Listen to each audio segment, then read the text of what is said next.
ભરૂચના પાલેસ્તીન સામૂહિક આરોગ્ય કેન્દ્ર ખાતે વિશ્વ સ્તનપાન સપ્તાહની ઉજવણી કરવામાં આવી હતી।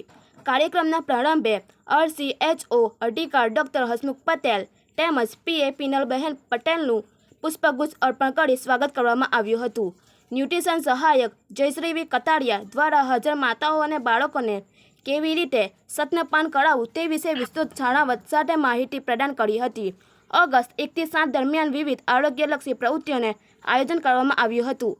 માતાના ધાવણથી કયા ફાયદા થાય છે તે વિશે વિસ્તૃત છણાવટ સાથે માહિતી પ્રદાન કરી હતી। આયોજિત કાર્યક્રમમાં મહિલાઓ ઉત્સાહજોર ભાગ લઈ વિસ્તૃત માહિતી મેળવી હતી। સમગ્ર કાર્યક્રમને આરોગ્ય કેન્દ્ર સુપ્રિન્ટેન્ડન્ટ ડોક્ટર રાધિકા પટેલ તેમજ સ્ટાફ દ્વારા ખૂબ સારી મહેનત ઉઠાવી સફળ બનાવ્યું હતું। માતાઓએ પોતાના બાળકને ધાવણ કેવી રીતે આપવું, કારણ કે અત્યારની એજ્યુકેટેડ માતાઓ એવું સમજતી હોય છે કે ભાઈ બ્રેસ્ટ ફીડિંગ કરાવવાથી પોતાનું ફિગર ખરાબ થઈ જશે કે એવું નથી હોતું। આપણે બાળકના જન્મે એટલે શું કરીએ છીએ, મધ આપીએ છીએ, ગોળનું પાણી પીવડાવવાના હોય છે, એટલે હંમેશા બાળકને માતાએ હંમેશા પોતાનું સ્તનપાન જ કરાવવાનું છે, પોતાનું ધાવણ કરાવી દેવાનું છે।